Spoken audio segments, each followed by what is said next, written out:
Welcome to everyone who has just joined us. We will just be waiting for 1 more minute and then we can get started.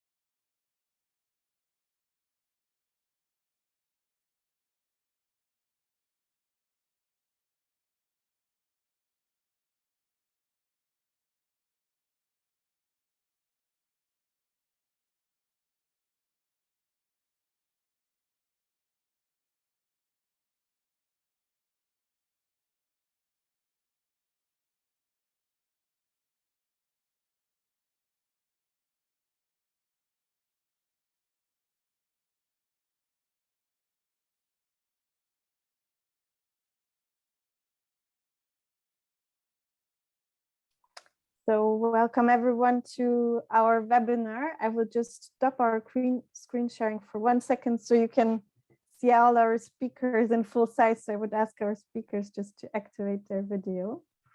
So welcome to everyone to our webinar on community-based finance for affordable housing. Thanks for joining in from so many places.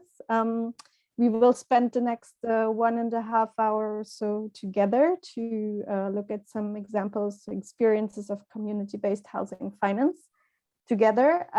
This is a webinar that is launched at the initiative of urbaMonde and Center for Affordable Housing Finance in Africa, CAHF, and it is co-hosted by the Cohabitat Network and the African Union for Housing Finance. My name is Bea, and I'm a member of urbaMonde. So just before we get started, just a bit of housekeeping as usual. So you have translations, French and English available at all times. To activate those, you just have to click on that globe that says interpretation or traduction in French on your screen, and then you choose your channel. If you have any questions with that, please just drop us a line in the chat or, to reach out to us if you have technical issues with that. So we will be taking questions during the presentations and also afterwards. You can use for that the Q&A section that you can reach also on the bottom of your screen, or you can directly post them in the chat. Either way is fine. We will gather your questions during the webinar. If you have any other questions, technical issues, please also just drop a line in the chat and we will try to assist. To our speakers, just a small reminder from our translators, if you can speak relatively slowly, that helps them to, just follow up and do their work properly. So thanks for that. And I suggest we just get started. And for that, I would just start sharing my screen again, and then I will give the floor to Marine from the Center for Affordable Housing Finance, who is co-hosting this event, for a few introductory words. Over to you, Marine.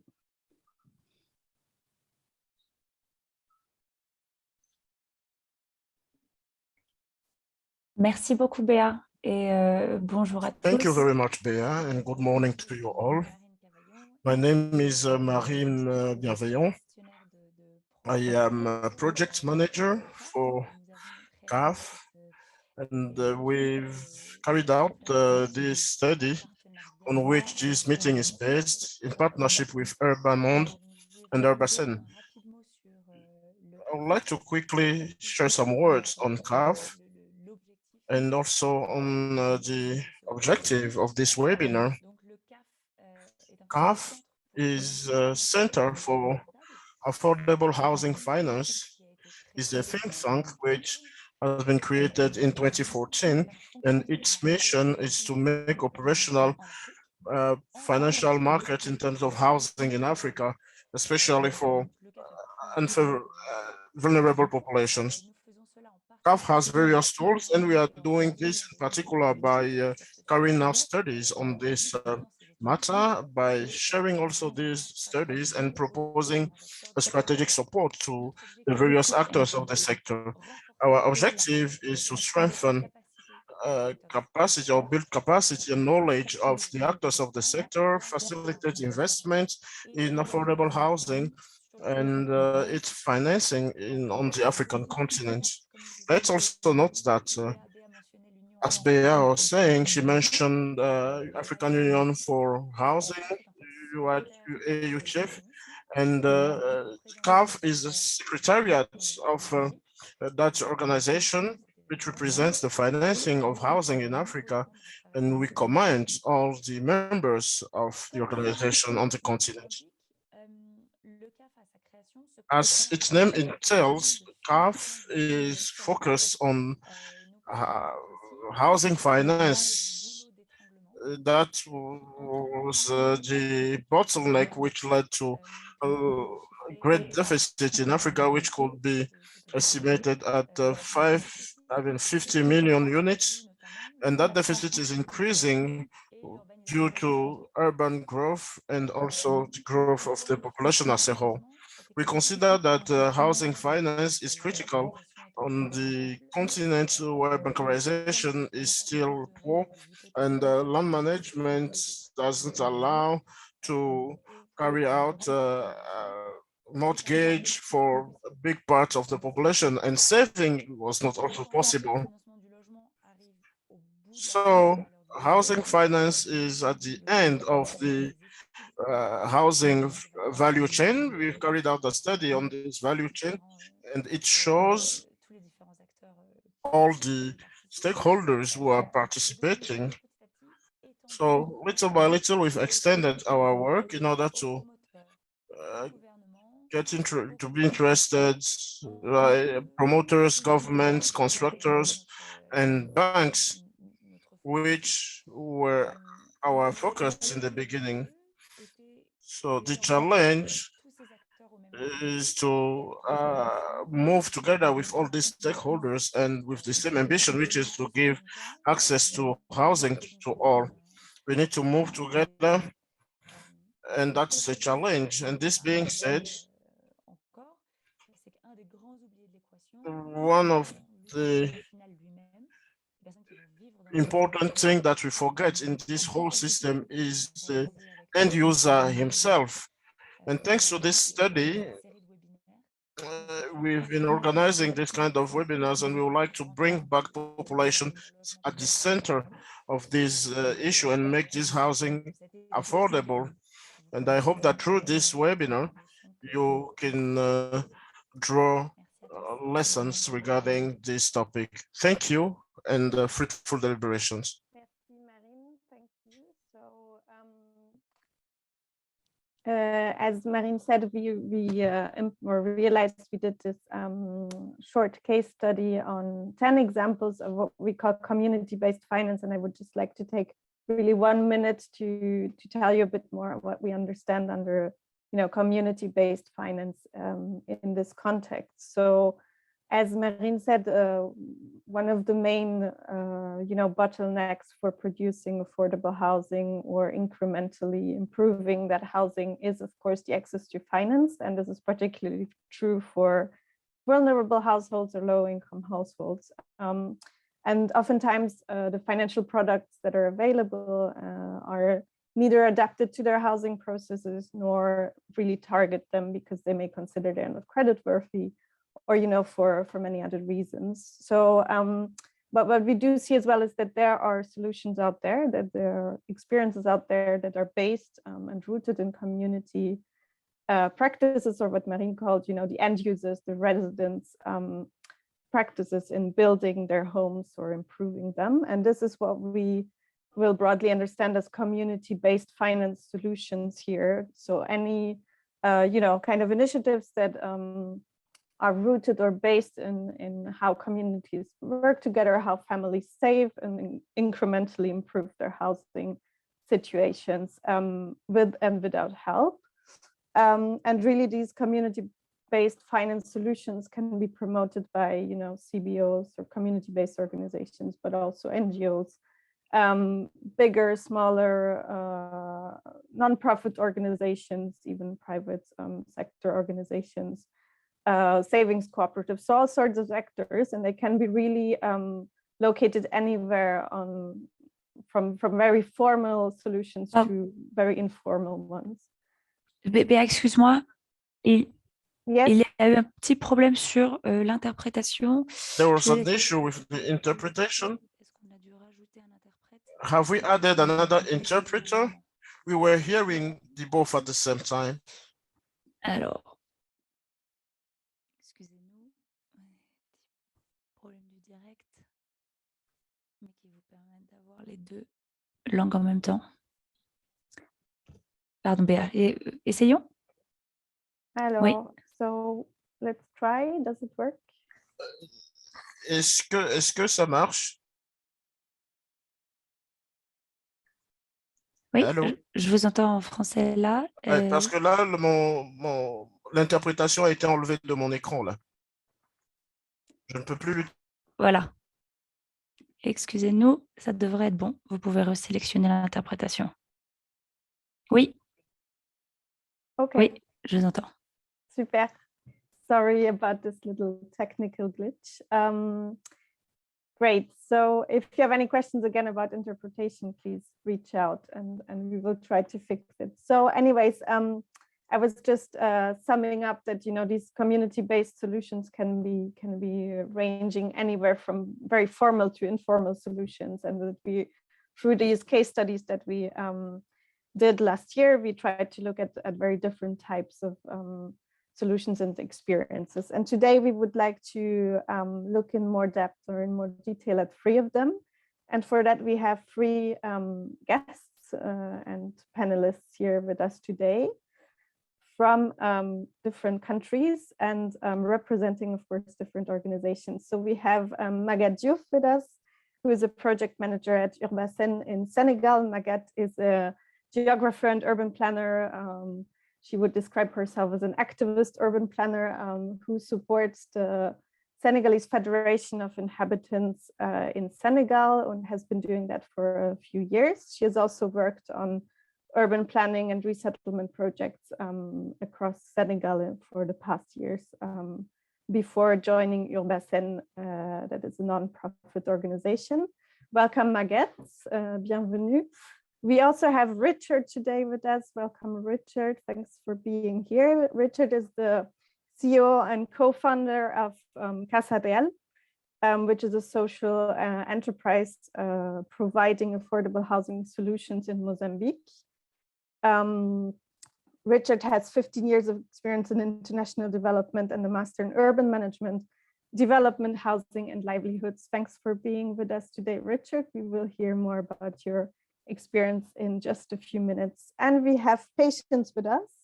Patience is the executive director of Dialogue on Shelter for the Homeless Trust in Zimbabwe. Welcome, Patience.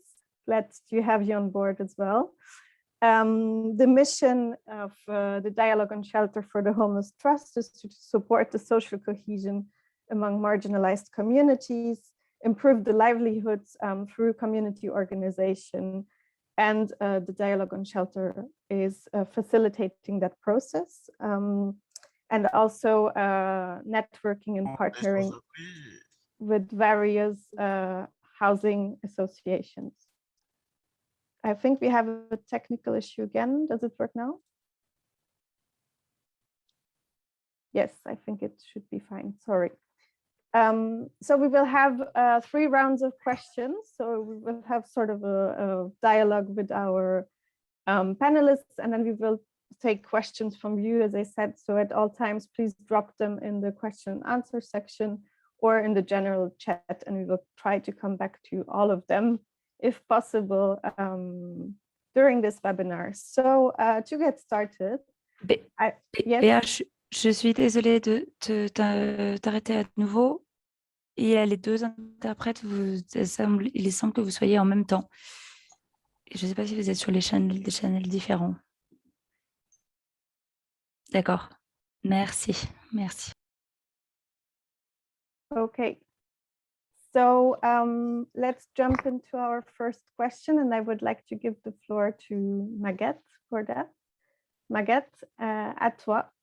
So the first question, we would be interested just in learning a bit more about, you know, what's the background you're working in, and what is this financial mechanism that you're promoting, who are the beneficiaries, to get a general idea of the financial mechanism you're operating.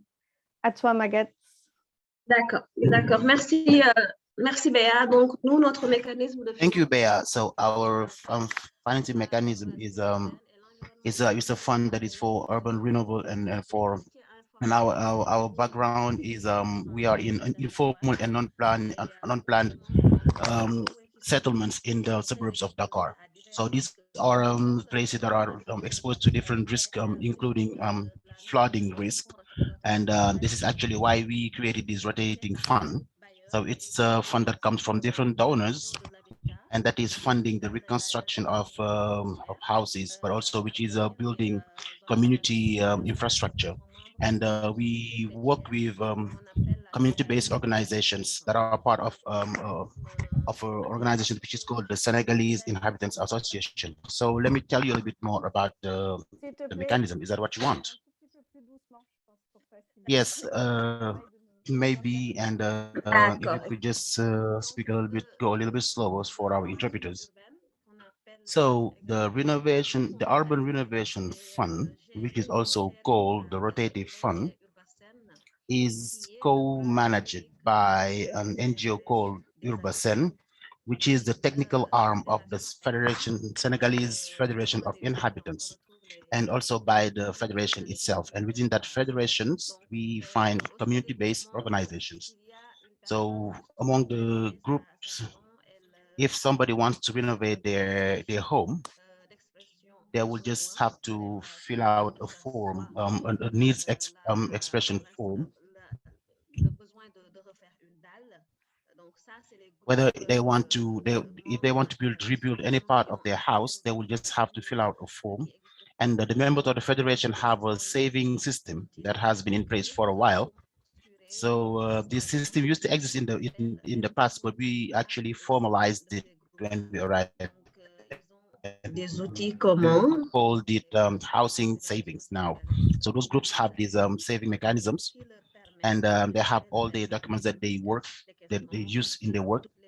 And with that, they can actually manage their savings and also all the payments and also all the revenue generating activities that are funded by these cotizations that they have, the scheme that they have. So we help inhabitants with the rebuilding of their homes. So once the needs have been identified, we have what we call a teamwork, and in that team, and in that team we have civil engineering, civil engineers, and also we have the beneficiary. So together they will go look at the house and see what are the needs and what needs to be done in the house. So what you're seeing here is an example of a case where the technician is visiting the house with the beneficiary to see what needs to be done. So once they fill out the form, they come back and then they create a code where they put the prices for everything that will be needed for rebuilding the house. And after that, the manager of the rotative fund will then record the request in the database, which is called urbaBase. And in that database, we have the list of all the members of the group. So from there, a file is created, and then also we decide on how the money is going to be paid back by the beneficiary. Then from there, the federation will finance the rebuilding of the house, and we have a technical team that goes on the field on a regular basis to check how work is progressing in the house, how the construction work is progressing. And also they're making sure that all the prices that have been in the code are actually being respected. So for here, in this case, for example, this home did not have any toilets. So thanks to the federation and to the association, they were able to build toilets in their home, and then they will be paying by installments. So for this one, it's there. They will pay in 20 installments. So this is what we do. Once the requests have been identified and the code have been established, then the federation is going to withdraw the money from the fund, from the common fund, and then they will use it, and then they will fund the group the beneficiary belongs to. And for example, we have 5% of interest. There's an interest rate of 5% that goes back to this fund. So, for example, if 1 million is disbursed for reconstruction, the fund will actually give 1,050,000. So an extra 5%. And out of this 5%, 1% is coming back to the group. 1% is going back to the FSH, and 2% are returned or repaid to the rotating fund, and 1% is used for the bank transactions and bank fees. And after that, the beneficiary then will pay un mois de différé. Donc, c'est exactement comme ça que fonctionne ce mécanisme de financement. a loan in a period of 20 les months. caisses rotatifs des groupements. And they will have 1 month, and this way we can actually reinforce the funds of the rotating fund. And today we have a huge demand for reconstruction because the Federation has today 546 organizations, community-based organizations, and there's on average 35 members per organization. So that's a total. That's enough. So this fund makes it possible to fund all these renovation works. And currently we have 800 units, housing units that have been rebuilt using this funding mechanism, because these populations that are mainly in the informal sector do not have access to the regular financing from the banking system. So this system actually allows them to solve those issues that they have at local level without actually having to borrow too much and facing subsequent problems. So this is the financing mechanism that we use for our fund in Senegal. Thank you, Maguette. I'm just going to take one question. What is the duration of the loan in terms of how long before people actually pay back? Actually, the maximum we can actually land is 1 million, and the payment period is 20 months. So that means that if you receive the 1 million this month, you will not have to pay anything next month. It's only the following month that you start paying. So thank you, Maguette. So that's 1 million CFA. We will come back on the other aspects of these mechanisms, but for now, I'm going to let Richard give his presentation. So in Mozambique, and Casa Real as a social enterprise that produces affordable housing. Over to you. Thank you very much. I am sharing the screen. And I need to put this. I don't know if you're seeing it. Not yet. Where do you see this? Can I? No, I think we can't see it yet. Can you try to share it again? Yeah.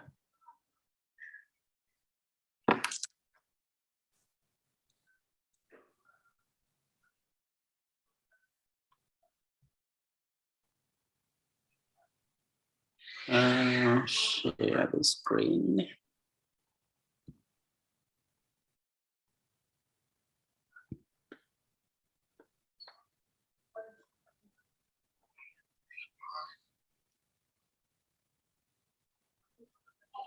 I'm afraid we can still not see it unless anyone else can, but doesn't seem to go.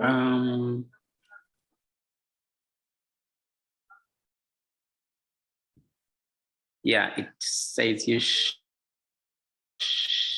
give me. Can I have the?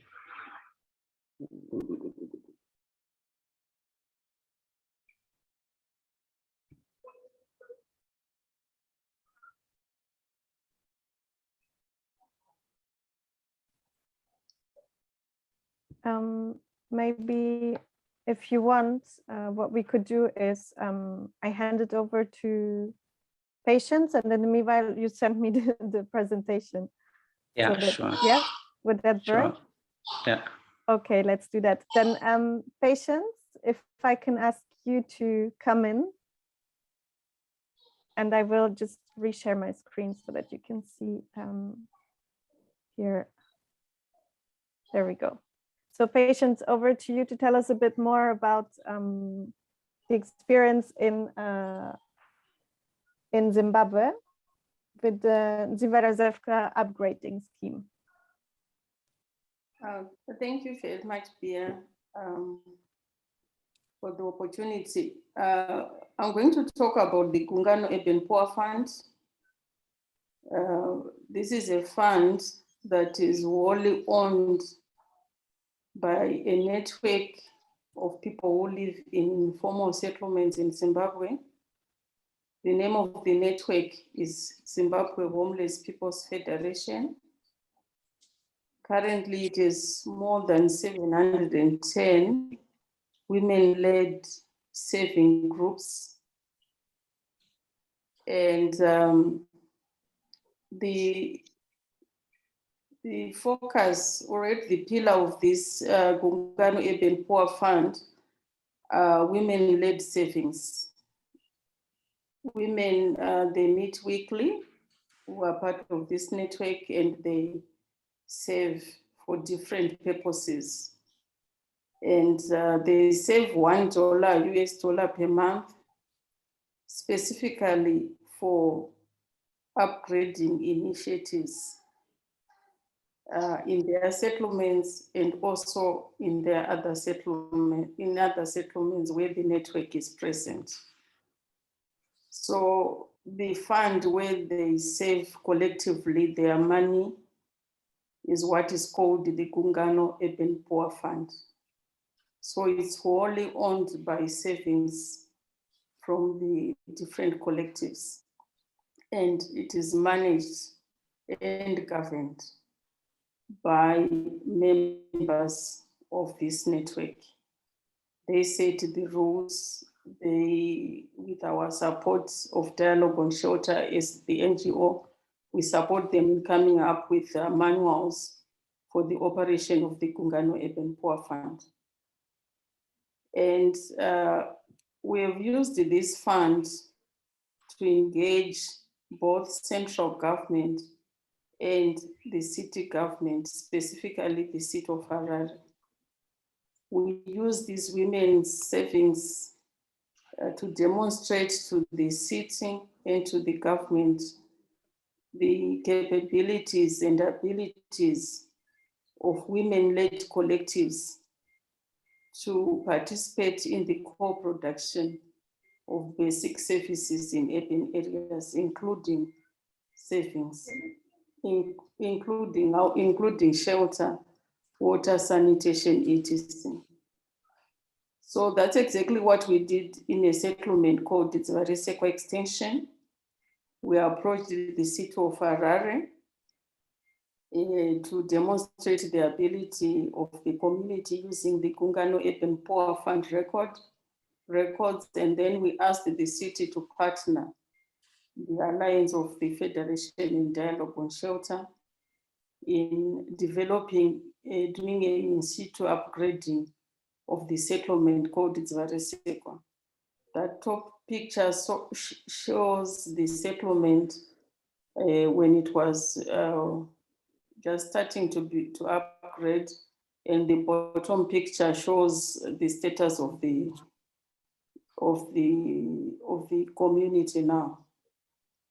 And so we signed a memorandum of understanding with the city of Harare, and armed with this memorandum of understanding, we managed to leverage resources from the Bill and Melinda Gates Foundation that came in to support the infrastructure as well as the construction of demonstration units in this settlement of about 408 households. But what is interesting is from this Fund, together with the city, create the Harare Slum Bridging Finance Facility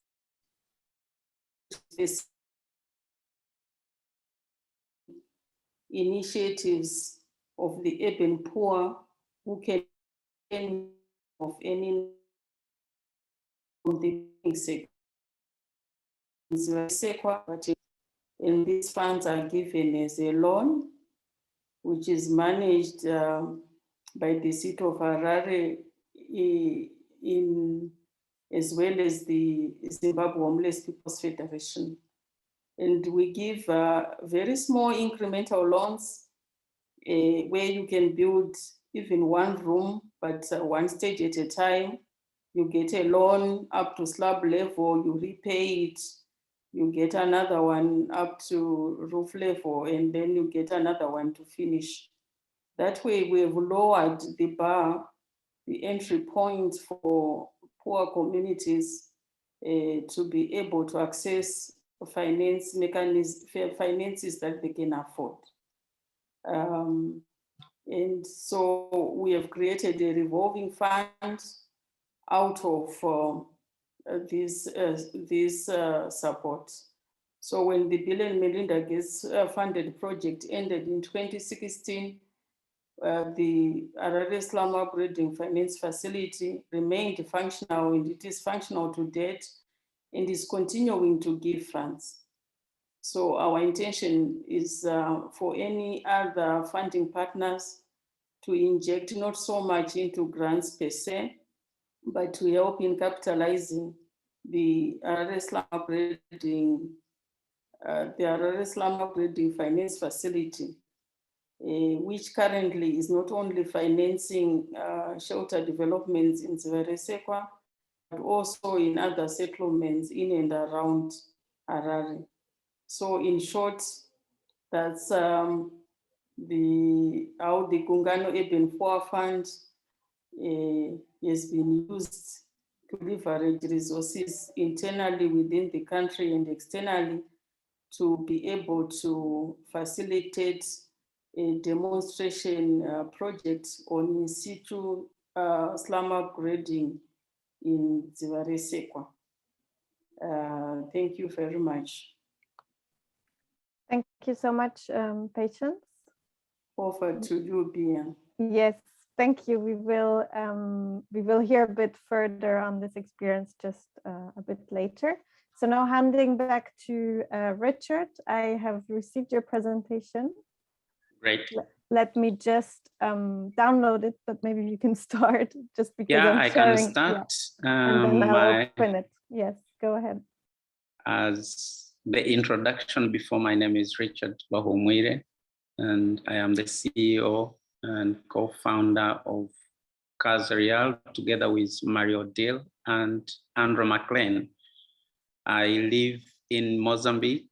Originally, I'm from Uganda, but we started CAHF in 2018, registered from the scratch, as I will be sharing with you. And we have been working closely with the municipality of Beira, and we receive some funding from Rio, UK, and has been able to help us to be what we are up to this time and help people to achieve their dreams in accessing affordable housing in Beira. Before we established CAHF, we started with a project, and this project was based on the survey we did. And in the survey we did, we wanted to understand first, before we start building affordable housing, we started to understand the context of housing in Mozambique and how they afford to buy houses and which houses they buy from the market. And we started with a showcase, which immediately after the completion, can you put on full screen?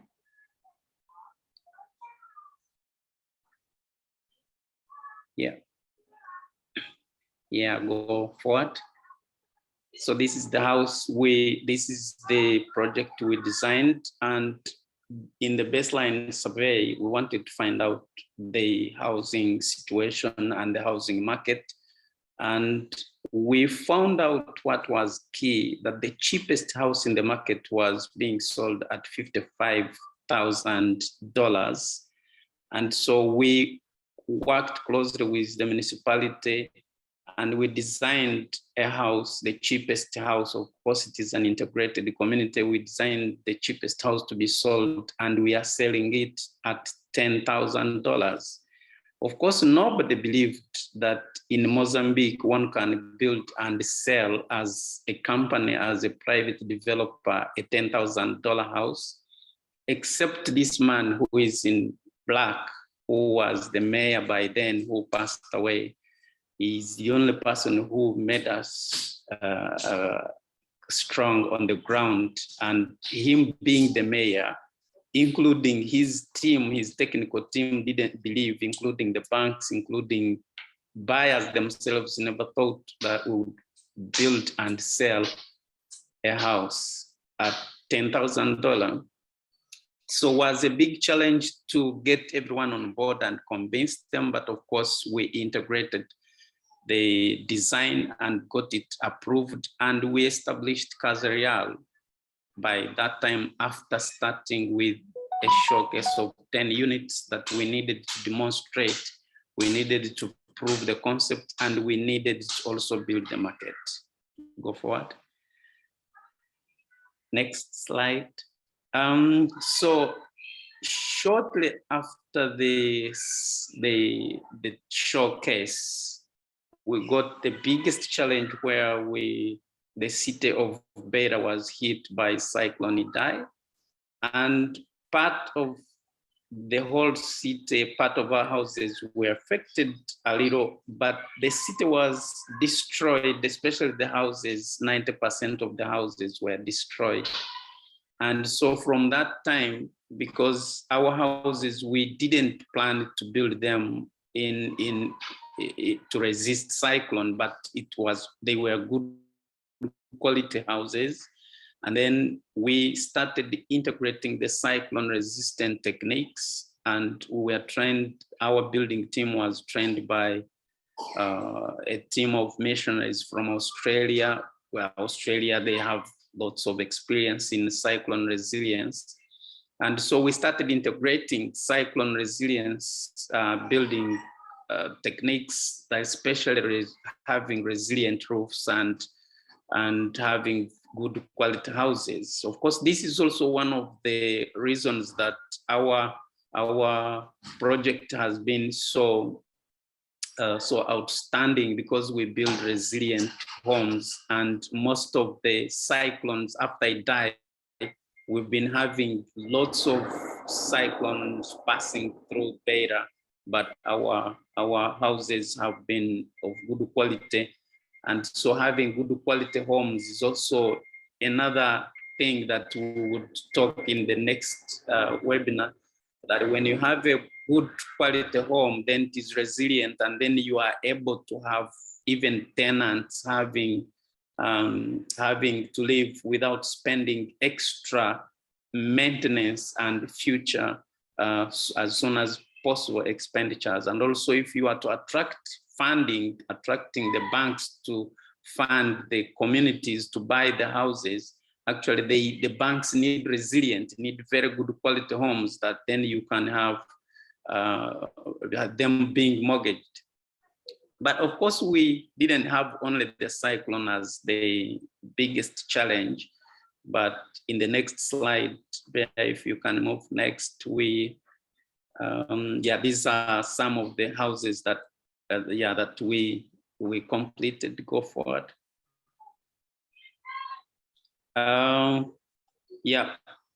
We have a big problem in Mozambique of end user finance. End user finance is not only a problem in Senegal, it's not only a problem in Zimbabwe, in Africa, but end user finance in the whole continent is a big problem that majority have no access to mortgage financing because of the cost, especially here in Mozambique. So when you start talking about a person who is earning like $10,000 is a big problem. I mean, 10,000 Metcash is a big problem to access finance.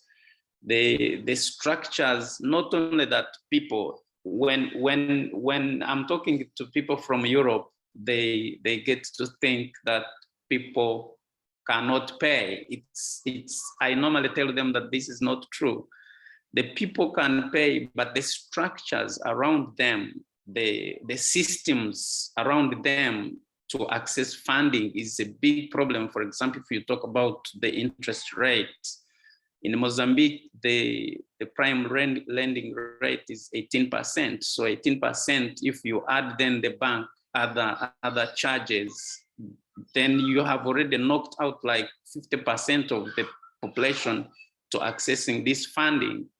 And then the other one is 20% down payment. So you look at how many people actually can put the down payment before they even think about paying for their homes. And again, the other biggest challenge that we have been finding together with the banks when we start to work is proving the bankability of the homes, the buyers. People receive income, but they can't prove, like you find people are having shops, people are selling merchandise, people have some stalls, and people have some food stores, but they cannot say every month they are receiving this, they are spending this. So it becomes very hard that then the banks, when you talk to them to provide lending to these people, you find that they are only looking at people who have salary, who can spend, who can earn. The last time when I was discussing with the banks, they told me they have a ceiling below which then they cannot provide a mortgage to these people. And here is about 60,000, is about $1,200. That so below that they cannot start talking about mortgage financing. And then you start asking yourself, how many people can actually afford that? So with Casa Real, when we started this project, then we started looking, we have experimented different selling payment models, including paying cash, including paying with mortgage, including including paying in phases, in installments. But recently we started testing the rent to buy, and the rent to buy here, we will have families. We have already experimented families paying starting to pay rent, and then they build their credit history, and possibly like for 3 years or 4 years. And then we have an MOU with the bank ABSA that in the end, then the remaining of the money will be paid by the bank. And we are also working with Empower to really take this to scale. We have already a pipeline project that we are looking at putting first 30 units to then do the rent to buy. And then the money that people will be paying in rent as rentals every month, we collect them and then we repay to Empower. Next slide, please. Yeah, some of the images of the homes that we have built, the drone images next. We have had the community already set. You can see we are integrating the solar street system, street lighting, and we use solar. If you look on the side, we have people already living in these houses. And when we're designing them, we design them to the incremental building process, and we get the incremental building plan approved. And then the person lives in a, for example, $10,000 house, and then in the end will increment to add more space as they get funding. Next slide.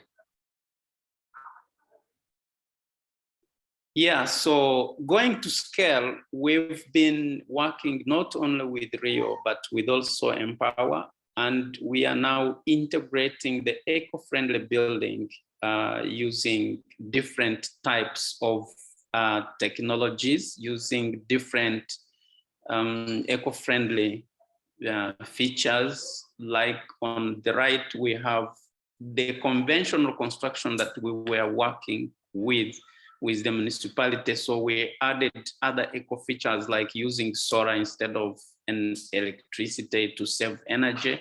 And also these units that we are building now, we are connecting them to a decentralized water treatment system, that then the water that is treated is reused during the summer, like to irrigate the compounds and maybe reflush the toilets.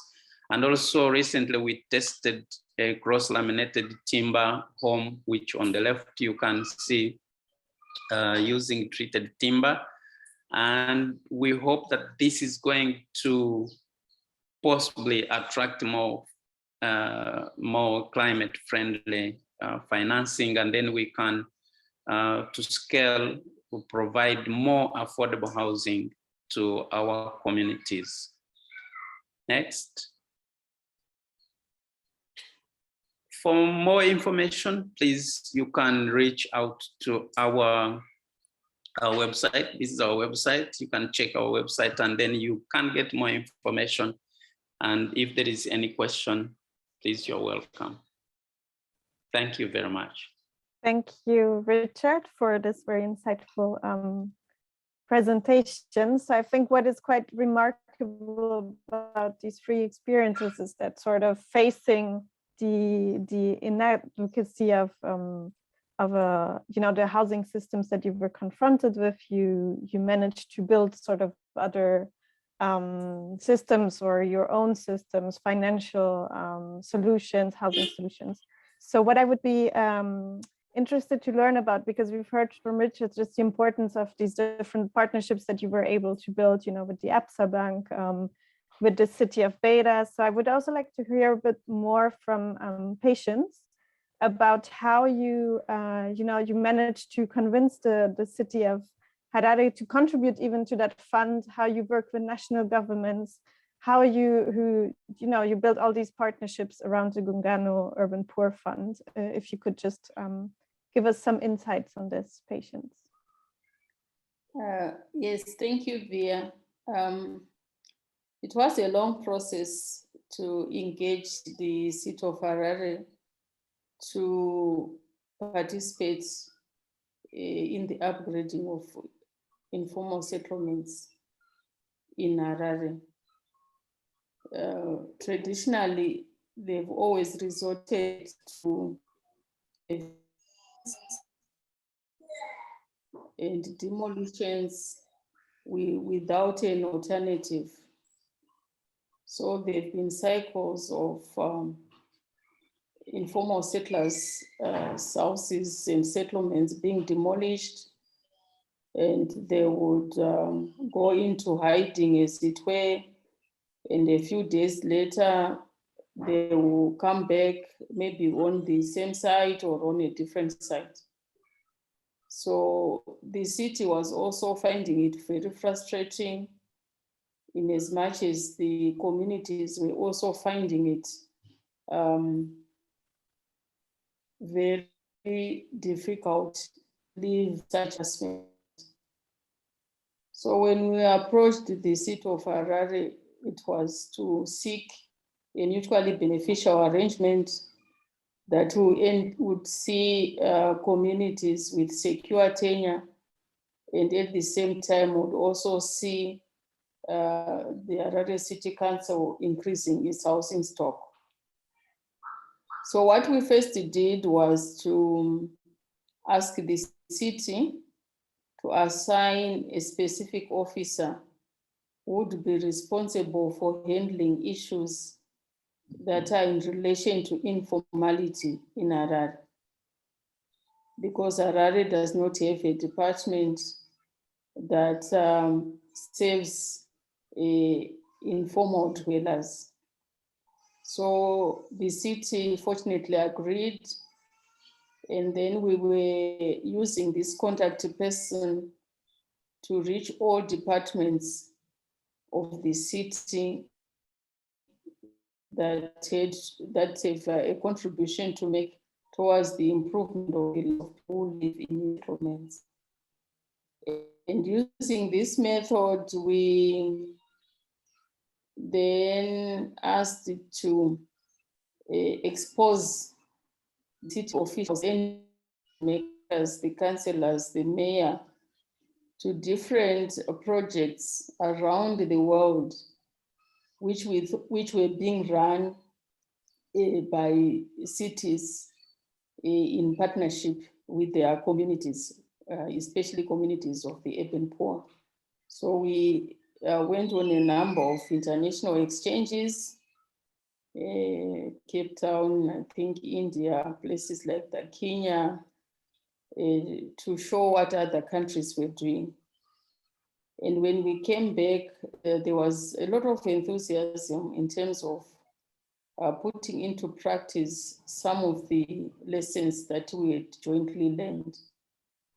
And so our first starting point was to agree with the city of Harare whether we had slums in Harare in the first place, because that was a very contentious issue.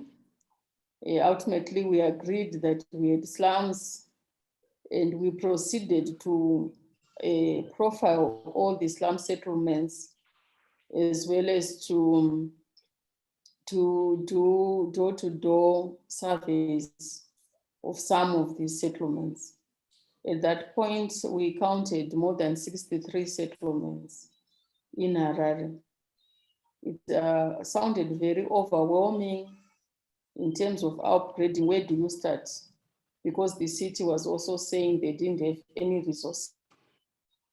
But what we then did is, armed with this knowledge and with this common understanding of the challenge of informality in Harare, and a memorandum of agreement in 2010, I think, with the city of Harare. Later on, we turned it into a memorandum of, firstly, we started with a memorandum of understanding, then we signed a memorandum of agreement. So it was groundbreaking in the sense that the city mayor was signing an agreement with representatives of informal settlements from a position where these two parties were not seeing eye to eye, were always in conflict over evictions. Now they were sitting on the same table, signing an agreement. And part of this partnership's efforts were recognized by the UN Habitat, and the then mayor of Harare was given a UN Habitat award for the city of Harare managing to work positively with communities that they were previously in conflict with. So after signing the memorandum of agreement, we then demonstrated to funding partners that the city was committed to working with urban communities that are poor and marginalized in a much more inclusive manner. So those are the, and we then created a structure that was, we call it the project management team, that is made up by all representatives, from all the 9 departments, I think, of the city of Harare, as well as representatives from the community. And we, Dialogue on Shelter, also sits on on this management committee, which was spearheading the development of a pilot project, but also looking beyond the pilot project. So the process of engagement, that's how we started, until we got to a stage where the community through the Zimbabwe Homeless People's Federation put forward their money, $30,000, and asked the city to contribute towards a fund specifically for upgrading initiatives. So the city ended up putting 120, I think, $1,000 US, and Dialogue on Shelter put $50,000 US.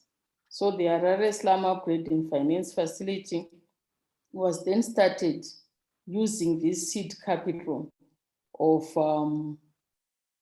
$200,000 US.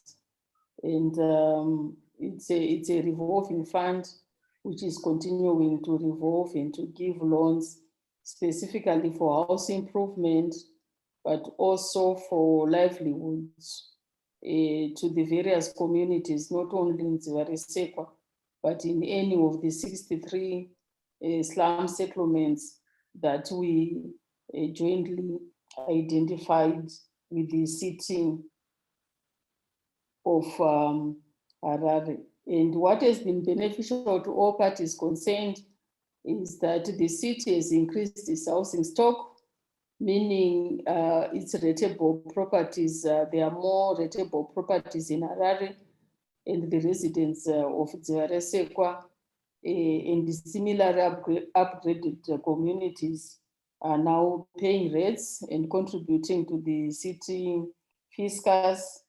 But for the communities, people have managed to get security of tenure and improve the services, water, sanitation, energy, because the fund also gives loans for solar projects, housing projects, and improved water, solarized boreholes, and also even an improvement in social amenities such as play centers, community, and a community hall for those settlements. And for the universities, this project has been studied many times by different students, from undergraduates to postdoctorate students. So it has provided a lot of learning materials to anyone who's interested. And it has been an international award-winning project, so it has been mutually beneficial, not only to the people that are directly involved in the project, but we are also seeing an offshoot of this, what happened in Zimbabwe now taking place in another community.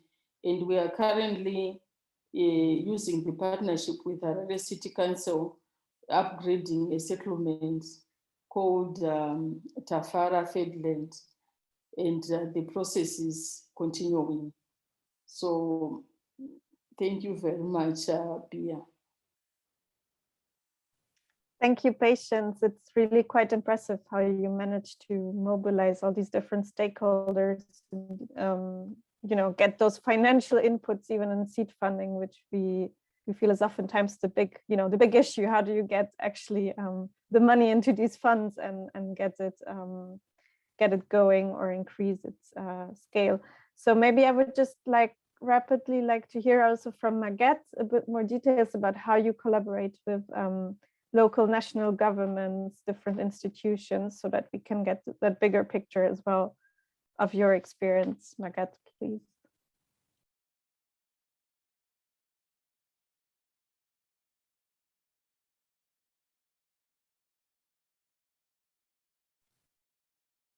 Maguette, can you hear us? Oui, Béa. There you go. Oui, je vous entends là. Yes, we can hear you. D'accord. Alors, par rapport aux collectivités locales, c'est bien ça, Béa? Is it about local collectivities, right? Oui, c'est ça. Yes, that's the question about how you collaborate with institutions at the various levels, you know, national, local governments. OK. Donc, au niveau local déjà, At the local level, in our municipalities of intervention, we are trying to sign an MOU with territorial collectivities before carrying out any activity in the municipalities perimeter. So this it is always the inhabitants who help us so that we can meet the local authorities and present to them the activities of our NGO and propose an agreement in which we support them technically in order to make available decision-making tools such as the mapping and planning documents and diagnosis document, etc. That is at the local scale. And this helps us today to sign 15 MOUs with 15 municipalities in the various municipalities of Dakar and CS. At the macro level, that is at the level of the various branches of the government, such as ministries and technical services, as part of global projects like the 100,000 housing project, we've been able to sign an MOU with the Ministry of Urbanism after presenting the funding mechanism by the rotative fund in order to show them that it's possible for vulnerable populations to have access to housing by using mechanisms that have been developed in the municipalities. And this allowed them to guide the various conditions of access to the vulnerable populations in this 100,000 housing program. And today they've supported us in the formalization in the cooperative of housing, and the negotiations are ongoing in order to benefit them more from these government programs. So we have MOUs with municipalities and the concentrated services of the government, ministries, urbanism services, and this facilitates our intervention, especially in the public space, because in the beginning we were only involved in rehabilitation of houses, but finally we found out that housing is a total component. We have the streets and all other things to take care for. Here, for example, we have a space. We've rehabilitated this space so that people could go there and play. Children can play over there, and people could go and rest. And the inhabitants have been able to carry out land planning activities in order to remove garbage and use these spaces for other functions or operations. This is an example of this facility we've built in Rifisque. We have also transitory facilities which supports big works of the government, like the train and the rapid transfer bus, with the integration of local materials in the construction. We use here a plant which grows in basins that have been dug following the inundation, I mean the floods of 2009. So we are including environmental aspects and ecological aspects in the building of our facilities, and playing grounds, entertainment places, renovation. All this, we include also sanitation management, because these neighborhoods don't have any management of sewage waters. We have aquifers which are in danger, and through this planning, we contribute in improving the living framework, and all this is co-financed and co-managed by the inhabitants of these communities. Thank you. Thank you, Maguette. And just a last question to the three of you before then really handing over to our audience, because there's lots of questions coming in. So just in 2 or 3 sentences each, if you could just give us an idea or an outlook of what would be like your next steps or your vision for the future. And maybe I'll start with Richard, if you want to say a few words on that, please.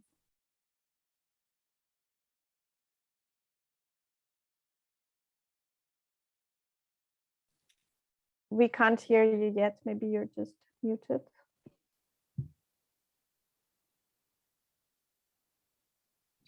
You hear me? Yes, perfect. Yeah, so we are now on the road to scale up, not only in Beira. In Beira, we had the first project. Now we are designing to start next month the second project. And we are also planning to scale up to other parts of the country. We are starting with different cities that we are talking to the municipalities. We want to keep talking to municipalities, because we have now proven that to be successful in affordable housing, you need to work with the municipal to help speed up the process, the approvals, and also because in Mozambique, land is quite still in the hands of the government. So we get the municipality to contribute to the land. So we will scale up. And of course, we keep integrating some eco features, eco building, in order to ensure that we are working to preserve the environment in the future. We are scaling up also the rent to buy. I saw lots of questions about rent to buy, how viable it is. It's not an easy thing to start rent to buy as a developer, because all your funding will be stuck in the rentals. So we, as CAHF, are not working to use our capital to be stuck in the development. Otherwise, then we don't build anymore. So that's why we are working with Empower. So Empower is like an institution like the bank on the side to take out the finance. So we build, and then Empower provides funding for this rent to buy. So those are 2 different funding streams. That the funding that we get from Empower is specifically to support the end user finance to be able to buy, and then they pay it in return in form of rent. So instead of going to the bank, because they have no access to the mortgages, and also mortgages take too long, so they like come and then start doing the rent to buy, and then we are able to pay back the investor as we progress. So this will be helpful in also scaling up this scheme, and CAHF will be in different cities in Mozambique. Thank you very much. Thank you, Richard. And the same question to you, Patience. What is sort of the vision for the future for the Gungano Fund and for Dialogue and Shelter more generally? Thank you very much, Bia. The Gungano Urban Poor Fund is decentralized to all the 12 Zimbabwe Homeless People's Federation regions in Zimbabwe. So it's revolving in all those regions. And secondly, the fund is also managed to leverage resources, not only from the city of Harare, but from the city of Bulawayo, the 2nd largest city in Zimbabwe, and also in Masvingo. So we currently have 3 city level funds that are specific for supporting slum upgrading interventions. And what is interesting is that, for example, in one of the city funds, Mashingo, the funds, the initial capital we started with, we've managed to revolve the fund 5.7 times. And I think for Bulawayo at the moment is about 3 times. So we see this as the way to go for all cities in Zimbabwe to ring-fence funding specifically for upgrading initiatives, and doing this together with the people who live in those communities as an alternative to forced evictions. But the scaling up we are also seeing is even within Harare, instead of just concentrating on the pilot project in Zimbabwe, there are other settlements as well that are doing upgrading. A similar model with refined model it's just the refined version of what we did in Zimbabwe. And specifically, some of these settlements include Tafara and also interventions in Hopley. But Gungano Urban Poor Fund is giving infrastructure loans and livelihood loans to all the 12 regions as well. Whether they are supported directly by government or not, they continue to revolve even at the local level. But more importantly is the impact that these interventions, community-led interventions, have had in terms of national policies. The government of Zimbabwe is what is called the national strategy that they are, for the next 5 years, that they are implementing, National Development Strategy 1. And for the first time, they've recognized that we need a framework for slum upgrading settlements. This is the first time that the government is coming up with such a policy framework, and we have been contributing to the development of this framework using the experiences that we have had with the Gungano Urban Poor Fund. And but not only financially, the impact has not only been financially in terms of scaling up, but also what we've witnessed in terms of scaling up is even in technologies that we have used in Zimbabwe. For example, when we started the upgrading project, in terms of sanitation, people were using the bush. And then we started having communal toilet blocks, and we improved on that, and we moved to shared EcoSan Skyloo toilets. And other cities have been coming to learn about these Skyloo toilets, and we've seen thousands being built by communities together with their cities in places like Mashingo, Chegutu, and even rural settlements. So the ripple effects of this development on avait des installations informelles. Donc, l'effet de ces aménagements va continuer et nous sommes impatients de voir ce que l'avenir nous réserve. Et également, nous sommes impatients de voir comment est-ce que cette collaboration avec le gouvernement du Zimbabwe va se poursuivre. Thank you, Patience. Merci. We have Merci, a problem patience. again with the Je pense que interpretation nous avons because I encore un can problème hear French avec on the English channel. l'interprétation parce que j'entends. Channel. Yes, it's good now. Perfect. Thank you, Patience, for these insights. Same question to Magat, very briefly. What are sort of what's the future for the Revolving Fund, urbaSen, and the Federation? Béa, c'est en anglais, je n'ai pas entendu ce que tu as dit. Tu peux peut-être te mettre sur l'interprétation, sinon Oui, mais j'entends plus l'interprète, c'est ça le souci.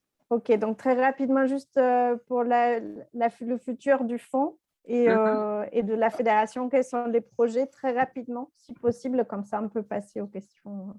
Voilà, les perspectives en fait par rapport à ce fonds rotatif, c'est de sortir, de passer en fait de la rénovation à la construction à neuf, parce qu'il y a beaucoup de membres des groupements qui ne sont pas propriétaires, qui sont locataires ou hébergés, qui vivent dans des conditions précaires et qui voudraient accéder à la propriété foncière et immobilière. Là, on est en train de les accompagner pour un projet qu'on appelle le projet de la cité FSH, que nous allons... So we are currently helping them with... les habitants. Oui, un projet qui prendrait en compte des dimensions écologiques environnementales, qui respecterait les principes du quartier, avec une gouvernance genrée qui permettrait aux femmes de gérer Maguette, les affaires de la cité. Maguette, je suis désolée encore une fois, c'est encore pour l'interprétation. Ibrahim, maintenant il faudrait que vous switchiez sur le canal anglais. Merci. Pardon, Maguette. On vous entend sur le canal français seulement.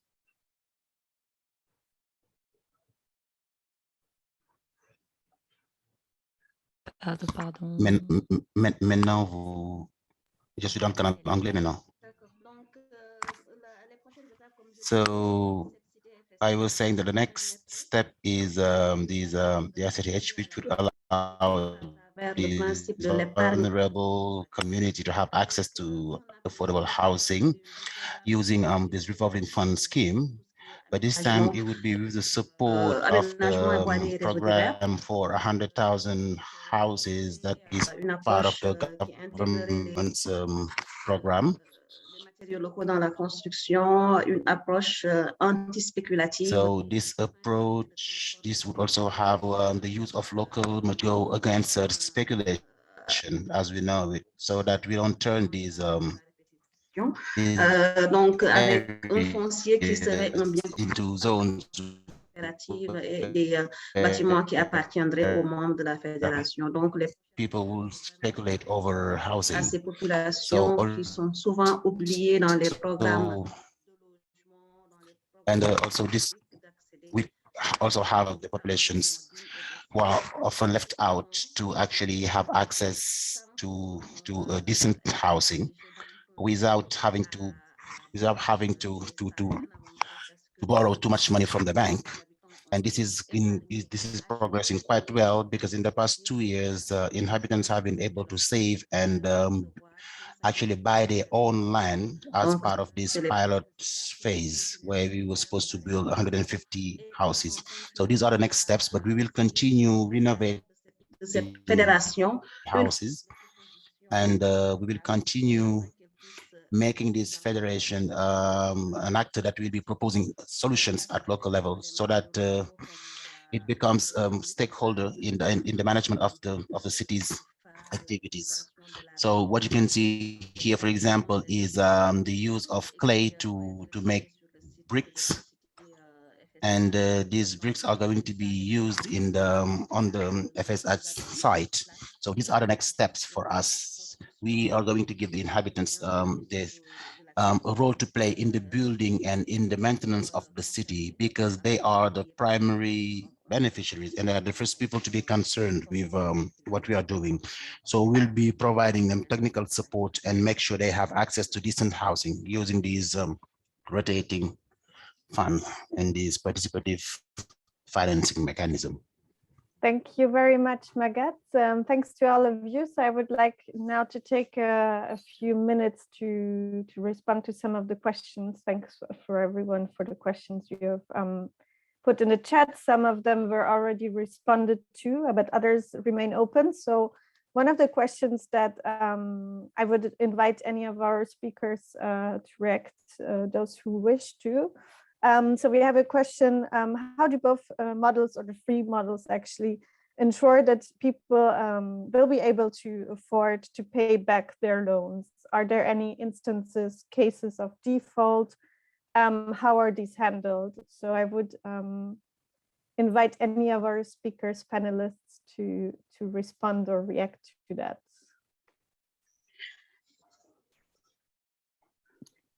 Yes, if I may. Yeah. Let's have patience first, and then Magat, I can hand it over to you. Okay. Firstly, yes, the incidents of defaulters, because the urban poor funds, we have not designed them as microfinance funds that are punitive in terms of trying to get every cent back into circulation. But it also takes into account the socio-economic circumstances of families. Some people who have borrowed loans, they pass on, they don't have any form of insurance. You end up with children on their own. And the collectives, if in fact assist in ensuring that the children, first and foremost, their basic needs like food is met. And if they can afford, then they can collectively assist in the payment of the loan. But we have seen some of these loans being repaid after generations. Possibly the parents pass away and the children grow up, they are able to earn an income. So they will come back and repay a loan that has possibly been inactive for years. So an urban poor fund is those unique characteristics. But to minimize the risk of defaulters, the fact that people are getting these loans as collectives is the first step, because they are vouching for each other. So, and also we carry out a number of economic surveys, and we use their saving records as proof of how much they can repay per month. So they can also collectively save towards repayments as a way of reducing the possibilities of defaulters. So if you are looking for a perfect 100% repayment plus profit, the urban poor fund is not the model. But if you are looking at turning each dollar as many times as you can to ensure that you reach as many people who no one else can finance as possible, then the urban poor fund is one of the mechanisms you can pursue. Thank you. Thank you, Patience, for these great insights and also putting things very straight. Magat, I think you may complement with a few ideas. We know that the Senegalese Revolving Fund is based on quite similar principles as the Gungano Urban Poor Fund, but maybe you can draw on some specificities in the Senegalese case. C'est pas très différent. Je pense que je vais Okay, it's not very different, but just to keep it short, actually, I would say that the group is guaranteeing the reimbursement of this financing, because to be able to get this financing, you need to be a member of the group and you need to be a member of the federation. And all these people who receive funding actually belong to a group, and they are in a database, and there is a principle of solidarity within those groups. And this makes it easier for us to ensure reimbursement. But as patients have said it, you can never have a project with 100% 100% chances of repayment. There's no risk zero. There might be some cases where you may not have access to the payments. So in some cases, for example, the beneficiaries have died, and we relied on the families to actually repay the loans. Those are exceptional cases. Also, we have other unexpected contexts such as the COVID-19, because most of these people are in informal activities, professional activities, and with the COVID-19 pandemic, the activity did not actually operate very well. So we try to actually support those people, and we try to make them relaunch their revenue generating activities so that they can actually repay their loan. So it's a cycle, and files are treated on a case-by-case basis. There might be some issues, but we always try to manage them or fix them with the community. So we, for example, we make sure, and people know that if they don't pay, others won't be able to benefit from the financing, and this is sort of a guarantee. And so far, things have been running quite smooth. Thank you. Thank you, Magat, for that. And maybe from Richard's side, yes. Yeah, ours is also about is somehow different, because we have been testing this, and so far so good, we can say, but we can't judge it now because we are still early in the journey. We are completing our year next month of the pilot of the rent to own. The rest of the people have been buying cash, but people who we can call that they are borrowing money, rent to buy, they have been paying, but the only word that the risk verse that we just control is we've been putting on rent to buy houses which are incrementable. So the houses that have still space that people need to construct. So to encourage them that they have to finish payment earlier than the possible time, so they can get more funding to increment their house. And we've been getting this, we've been having good repayment record. But also in the contract, we inbuilt that they are not supposed to change anything on the house before they can complete the payment. And also that one has been encouraging them to make sure that they pay such that they can, in future, if they complete the payment early in time, then they can have the space that they want, or they can come back and get money to add more rooms that they require. So we can't say that it's been like Zimbabwe or Senegal, because we are starting. Possibly we will have them, and in the future we are thinking to encourage the clients to pay insurance. So to make sure that in the future, if there is any problem, the family has had some challenges, then insurance can take over this loan. Thank you, Richard. I think there's a follow-up question on this, or very much related to what you were just saying. From Branca, she was asking about how long is the rent to buy model? So basically, how long does it take for a family to? Yeah, so we are putting it in phases. We encouraged them because also we are building incremental houses. So the first phase is 5 years. And then when they complete the 5 years, we review the repayment process, and then we negotiate the second part, to which is then the buy, to pay the remaining of the balance that will be remaining. But we are renting to buy 5 years. We believe some people will not reach the 5 years. Like there are some people who actually came back to reschedule that they want to complete the payment earlier than that. So some have moved down to 3 years, but even early repayment, we don't mind. We don't charge penalties like banks that they normally charge when you want to pay earlier than required. So the ones who were 5 years, they are coming to 3 years, and then we just renegotiate and let them pay so they can access. Our mission is not to really make money. Our mission is to help people access the funding for the houses.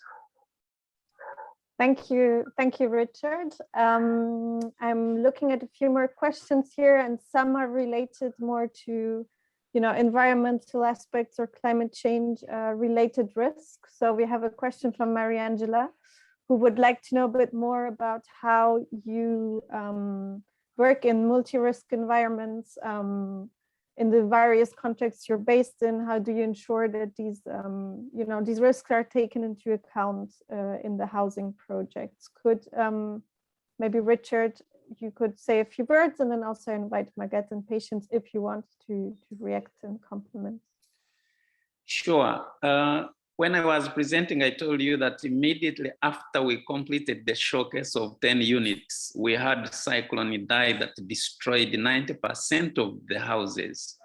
And so when we talk about affordable houses with resilient housing, normally those two things don't work, but because we even designed, our designs were so good quality to build good quality houses because of the environmental risks that are here in Beira. In Beira before, they had a problem of floods because Beira is below the sea level. And so any amount of rainfall will flood the city. So we knew that we needed to build a resilient home that we will then sell and will be affordable by the urban poor per se, the active poor, people who cannot access funding, mortgages from the banks, such kind of categories. And so we've insisted to make sure that we build resilient homes, and we have had some trainings from Australia, those about the roofs, how to make resilient roofs and how to construct climate friendly homes, because Beira is also hot that if people cannot afford air conditioners, how can they live in their homes? So we put isolation in these homes that even temperatures are cut down, among others. So we also make sure that we densify. Somebody was asking, so how we are able to cut the cost is because we really design densified units that we semi-detach them, and then we make sure that we start saving on the construction itself. The house that is delivered with techniques that we have already cut costs on the construction, and of course we get shared infrastructure cost shared to all these number of units that you construct within the same place.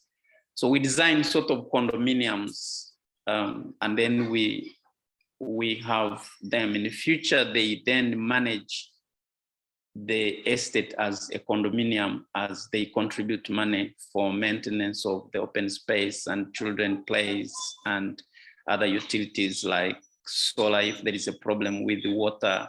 We are also putting boreholes within these condominiums. And so we feel that at most we are trying to make sure that we have climate friendly buildings, and especially we are now integrating the cross-laminated timber and the solar systems. So we hope those are going to be helpful in the near future. Thank you, Richard. Would either Patience or Margaret, would you like to comment on these aspects? I think for us, it's firstly carrying out community-led surveys. Data collection that is community-led is crucial in understanding what are the risks for a particular settlement in relation to climate change. Like Richard said, we are also affected by the cyclones. We've had Cyclone Idai, Cyclone Batsirai, Cyclone Ana. So we are seeing this, we are seeing the impact of climate change on settlements. So for example, for the Reseko extension, you will see that they prioritized the lining of water drains. The stormwater drains are they've been given a lot of priority because the community is the settlement is prone to flooding. But when it comes to building technologies that are climate change resistant is something that we are learning as we go along in terms of what is the most appropriate technologies and materials to use in a particular project. But we have not even ruled out relocations as well. Controversial as they might be, there are some settlements that are very vulnerable environmentally and that have to be relocated to other presumably safer settlements. But we see more of this. Our concern is the investment in these areas is not sufficient to meet the current needs. Thank you very much. Thank you, Patience. Magat, would you want to comment on this?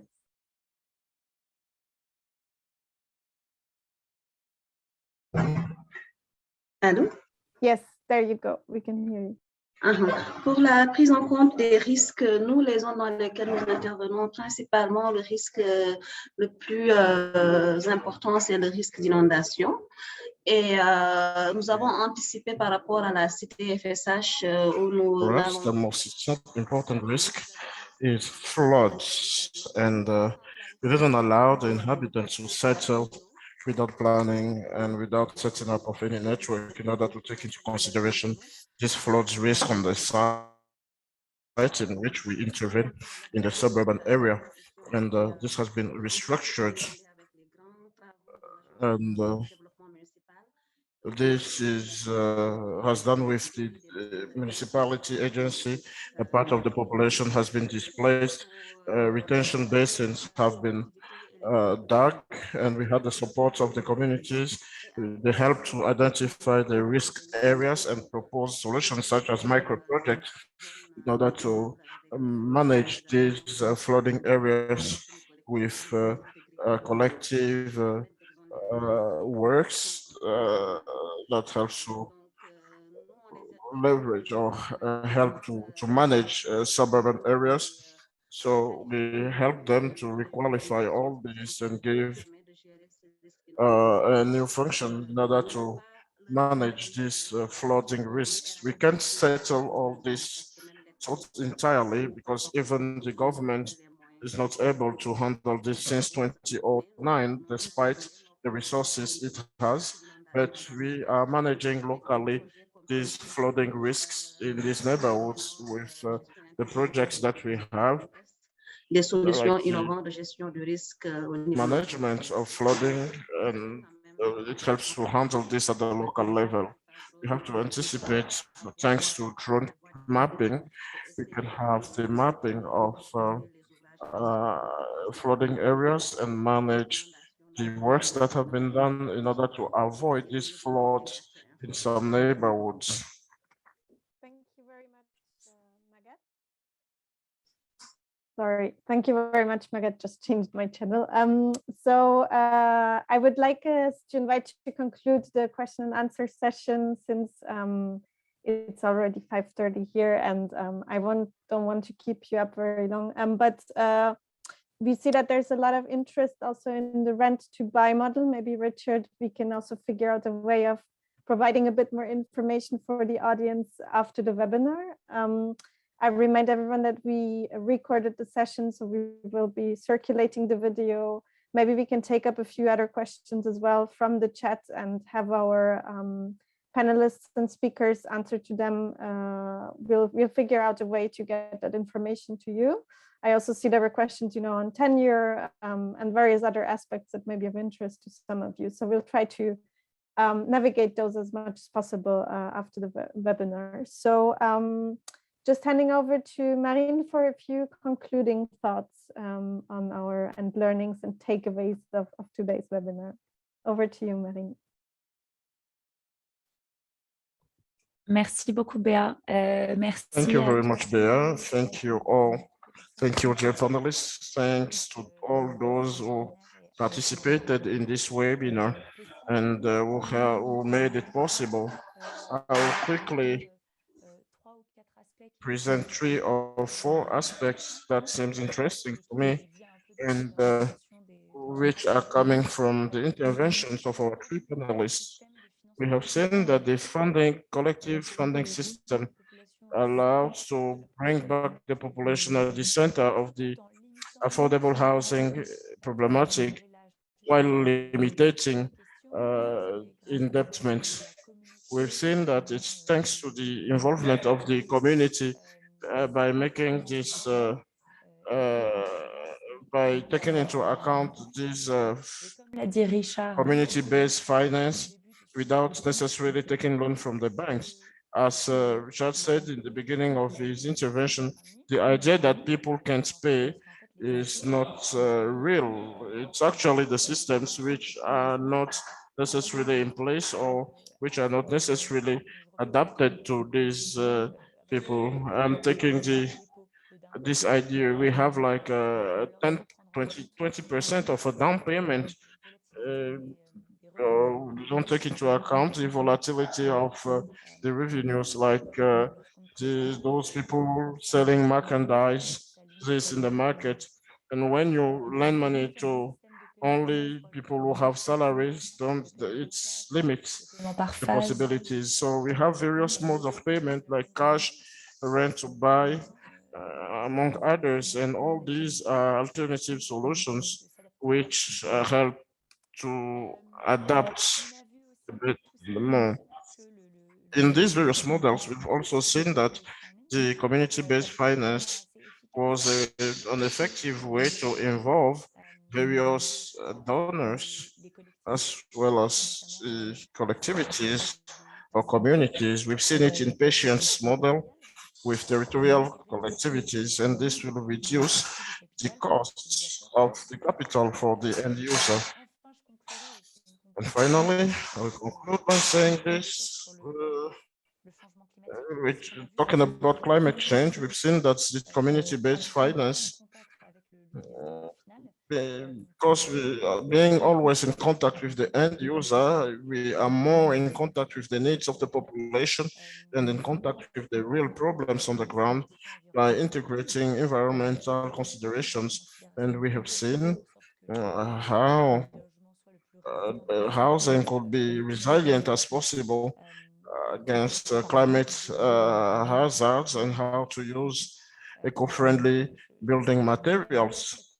Yeah, so I will stop on this regarding protection of these vulnerable populations in front of climate change and the opportunity that community-based finance is a good opportunity for these communities. I would like to thank Richard, Magat, Patience, and Béa. Thank you for the moderation. I would like to thank the team of urbaMonde, and I would like to thank Ibrahima and Kwame for their interpretation. It's a difficult exercise. Thank you once again, and let's reconvene. We will meet again on the 10th of May for the next webinar. By then, I wish you a wonderful evening. Thank you all. Goodbye. Thank you, everyone. And as Marine said, we'd love to hear and see you again on the 10th of May, where we have another session similar to this one with 3 other experiences joining in. Thanks to everyone.